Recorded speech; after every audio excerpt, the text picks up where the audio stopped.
को करोड़ों की सौगात दी।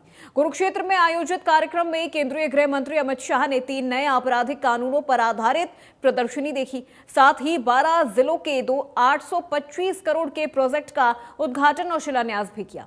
वहीं केंद्रीय गृह मंत्री के हरियाणा आने पर सीएम नायब सैनी ने उनका भव्य स्वागत किया और प्रदेश में 3 नए कानूनों को लागू करने के लिए उठाए गए कदम की जानकारी देते हुए कहा कि हरियाणा देश का अग्रणी राज्य है जिसने कम समय में 3 नए कानूनों को लागू कर दिया है। इन कानूनों को लागू करने के लिए हरियाणा पुलिस को हमारी सरकार ने पूरी तरह से सक्षम बनाया है कि अंग्रेजों के जमाने से चले आ रहे आपराधिक कानूनों को आपके ही दिशा निर्देश में उनको बदला गया है। इन नए कानूनों को बनाने के लिए मैं आपको हरियाणा की तरफ से आपको साधुवाद देता हूं, आपको बहुत बहुत बधाई देता हूं। इन नए कानूनों के बनने से हमारे देश की न्याय प्रणाली और अधिक सशक्त होगी, प्रभावी होगी, पारदर्शी होगी। इससे आम आदमी को तेजी से न्याय मिलेगा और इसके कुछ उदाहरण भी हमने अभी आपके साथ इस प्रदर्शनी में देखे हैं। मुझे खुशी है मान्यवर हरियाणा देश का ये अग्रणी राज्य है जिसने इतने कम समय में नए कानूनों को सफलतापूर्वक हरियाणा में लागू किया है आपके नेतृत्व के अंदर।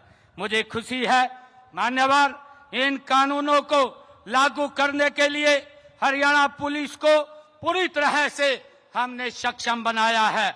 सभी पुलिस कर्मचारियों को नए आपराधिक कानूनों को लागू करने के लिए प्रशिक्षित किया गया है। सभी जांच अधिकारी इन कानूनों के प्रति न केवल पूर्णतः जागरूक हैं बल्कि इनको लागू करने हेतु पूरी तरह सक्षम भी हैं।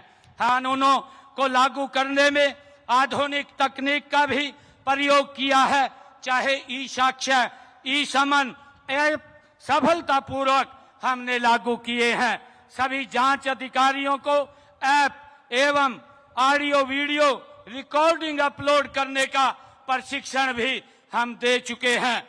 हमने गवाही देने में भी तकनीक का उपयोग करने की पूरी व्यवस्था हमने हरियाणा में खड़ी की है। ऑडियो वीडियो इलेक्ट्रॉनिक माध्यम से पुलिस थानों, फोरेंसिक प्रयोगशालाओं, न्यायालय कक्षों, कारागारों और बैंकों में 2145 वीडियो कॉन्फ्रेंसिंग कक्ष हमने हरियाणा में स्थापित किए हैं। मान्यवर मैं बताना चाहूंगा कि 1 जनवरी 2025 से 31 अगस्त 2025 तक 96.71 मामलों में अपराध स्थल की फोरेंसिक जांच की रिकॉर्डिंग ई साक्ष्य ऐप से की गई है। लगभग 46.52% पुलिसकर्मी वीडियो कॉन्फ्रेंसिंग के माध्यम से अदालतों में आज पेश हो रहे हैं। मान्यवर आपराधिक मामलों से जुड़े भौतिक साक्ष्यों को की जांच, विश्लेषण और जांच रिपोर्ट तैयार करने की व्यवस्था को सुदृढ़ किया गया है। इस दिशा में एफएसएल में कर्मचारियों की संख्या में भी हमने मान्यवर वृद्धि की है। नए उपकरणों की खरीद भी की है। इसमें एफएसएल में लंबित मामलों की संख्या में आज कमी आई है। एफएसएल प्रयोगशालाओं में स्वीकृत पदों की संख्या लगभग 110 की वृद्धि की गई है। सभी प्रयोगशालाएं हमने 19.54 करोड़ रुपए की लागत से उनको आधुनिक भी बनाया गया है। मान्यवर अब एफआईआर दर्ज करने के लिए थाने के चक्कर नहीं काटने की जरूरत है। ऑनलाइन एफआईआर दर्ज की जा रही है। जीरो एफआईआर की निगरानी के लिए एसपीओ जारी की गई है और सभी एफआईआर को 24 घंटे के अंदर नियमित एफआईआर के रूप में दर्ज कर लिया जाता है। पीड़ितों को मुआवजा मिलने में देरी न हो, मान्यवर इसकी भी हमने व्यवस्था की है।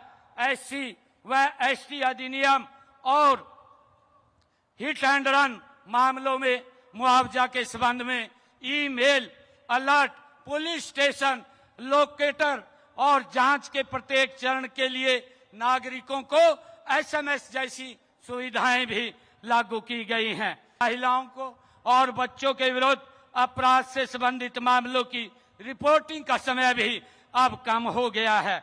मान्यवर, हरियाणा में नए आपराधिक कानूनों के क्रियान्वयन के बाद दर्ज आपराधिक मामलों में दोषसिद्धि दर अब 82.6% हासिल की है।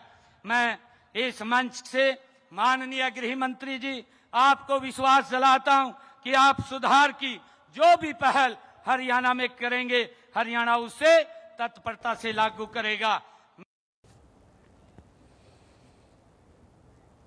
और हरियाणा डायरी में मेरे साथ फिलहाल बस इतना ही। प्रदेश की तमाम खबरों के लिए आप देखते रहिए इंडिया न्यूज हरियाणा।